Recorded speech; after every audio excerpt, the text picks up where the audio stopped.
Hello again, folks. It's Barry with Barry's 8-Track and Classic Car Radio Repair, and today's demonstration is going to be on a unit out of a 1978 Ford LTD2 sent in by Steve in Reidsville, North Carolina.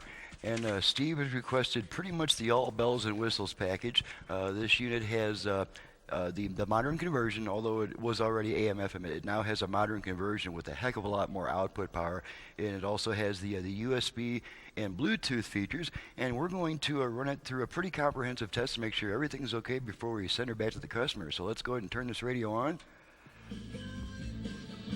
And the first thing I'll do is we're going to run it all the way down the FM dial, make sure we pick up a good 25 to 30 stations.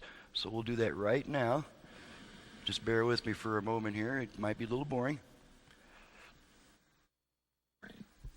They modify diet, no gluten or dairy, do a few different things to rebalance the brain. Debut single by the Latin Grammy nominated.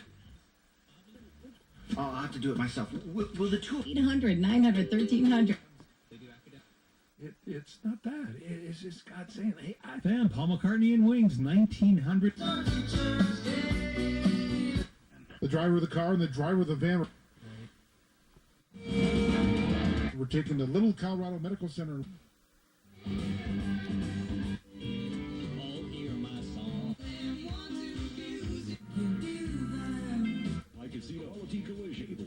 Yard work before 10 a.m. when the humidity and the most friendly. Get about 15.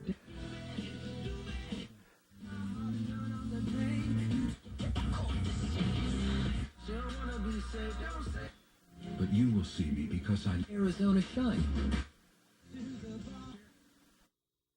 This year I upgraded my car. More elbow room and also accommodate larger groups. Everybody else's TV crew. And Okay, there's 25. him, myself to you.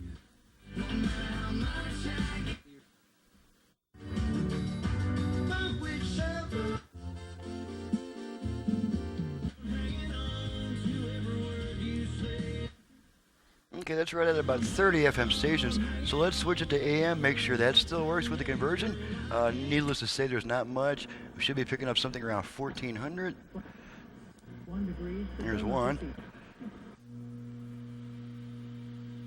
That is incredible, and I said, I know. Okay, there's another one. And we'll get another one around 11:30, which is where my brother talks, but he's probably not on the air right now. You know, it just gets. Nope, that's not my brother. Better. Okay. But this is our 37th. And there's nothing in my area on the low end of the AM dial, so we'll just go back to FM. And now I'm going to demonstrate the virtual balance and fader functions. I don't use the original faders on the radios because they are self-destructed by design and most of them don't work anymore. So thankfully we can have both the balance control and a front rear fader in the tone control. Let's bring our output level meters into the picture and I'll show you how we activate and work those functions. Alrighty. To activate the virtual front rear fader, we're going to give our tone control 2 quick turns to the right. You know what, let me turn off some of this lighting here.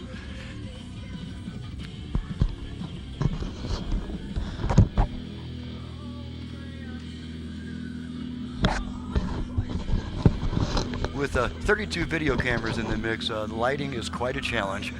Okay, I'm going to activate the virtual fader by rotating our tone control twice to the right.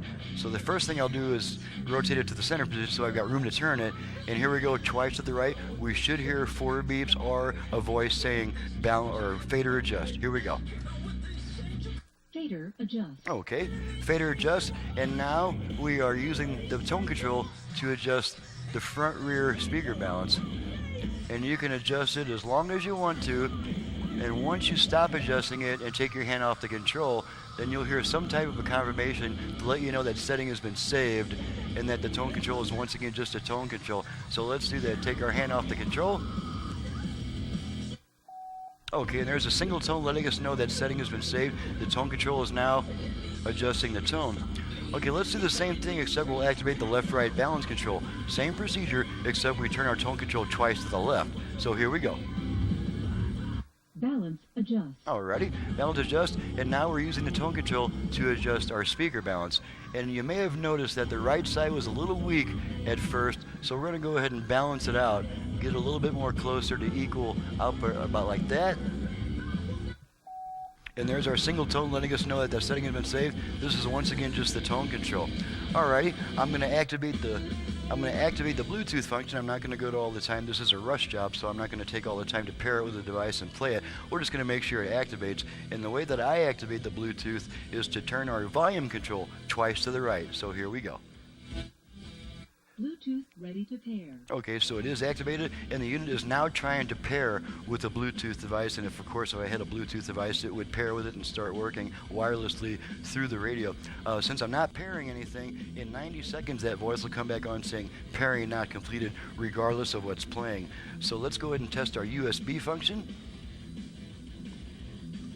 And to do that, I'm just going to plug my radio commercial into the USB receptacle real quick just to make sure it changes over and comes on.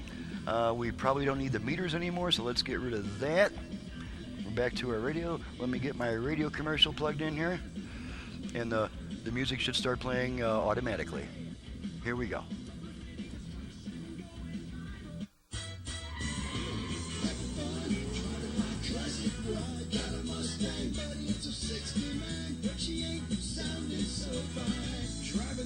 I can't hear the guitar, and all my tapes run slow too. Radio smoking, 8-track that's broken. What can I do? Send it to 8-track repair center. 8-track repair center. 8-track repair center.com. Okay, unplug the stick.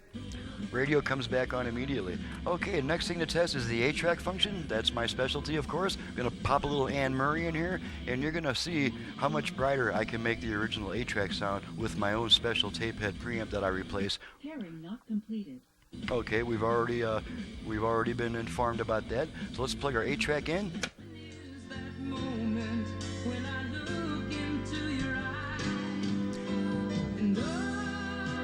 Balance adjust. Okay, I accidentally activated the balance control, so I'm going to readjust it. Okay, now that's balanced again. Yeah, one thing, if you have a nervous hand like I do, and you tend to hunt a little bit before you arrive at your final setting, you may accidentally activate some functions. So the key to operating a converted radio is to make your movement slowly and deliberately so that you're not accidentally activating functions. It really doesn't take much practice at all. A couple hours of practice and you'll be fine. Now this is with the switch tracks a bunch of times here.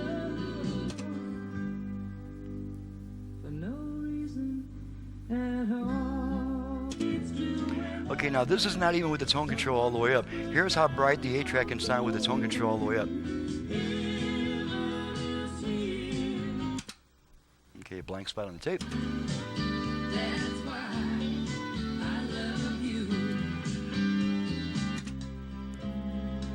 Now on tapes that are kind of new, this may be a little bit too much trouble. All you gotta do is back the tone control off and it'll sound more like an 8-track tape. But on older tapes, you're gonna want that extra bit of treble. Switch the tracks a few more times.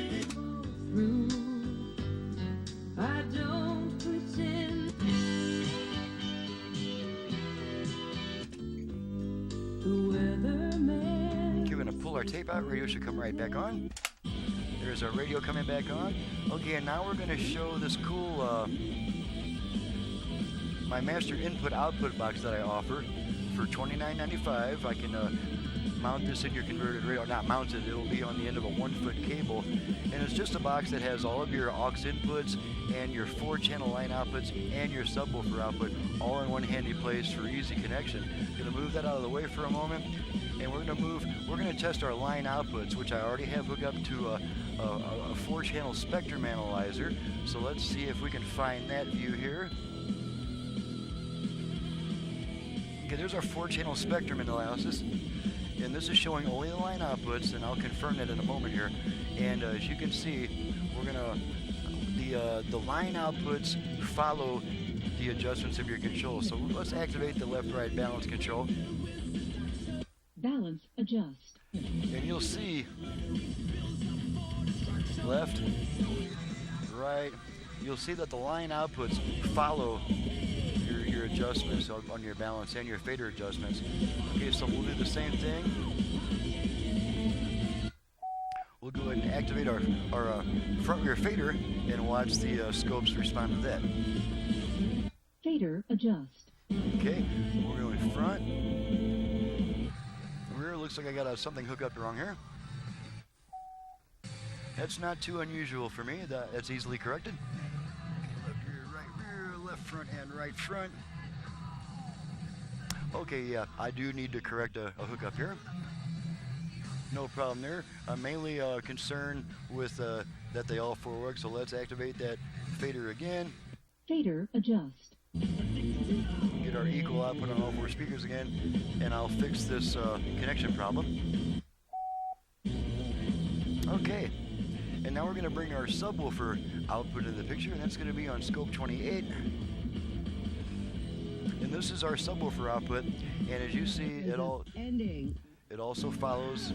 Oop, I'm hitting the wrong control. The subwoofer output also follows your volume adjustments. You said the word Jerry Springer. And you'll notice there's not as much detail in the subwoofer wave. That's because it's only low frequencies in that wave. You don't have all that high frequency detail in the wave. Craziness on the show. I remember one episode where a guy was there because he married a horse. He was getting Alrighty, I believe that's all the adjustments. Well, let's test the dial light, make sure that works. Bring our unit back into the foreground. They stopped production on the Jerry Springer show. Listen, I have $100. Alrighty, we're just going to turn our light on and off a couple of times, make sure that still works. Alrighty, and that we've tested the AM, FM, 8-track, USB, Bluetooth, and the master I/O box and the dial light. So everything is working properly, except for a misconnection that I made in my setup. And we're ready to move on to the next job. I'm ready to get back to work. This is Barry with Barry's 8-track and classic car radio repair. If you have a classic car AM radio or an 8-track designed either for home or for car use, I can take care of you. My phone number is 928-533-9666. My website is in the description below. Thank you very much for watching and listening, and we'll see you next time.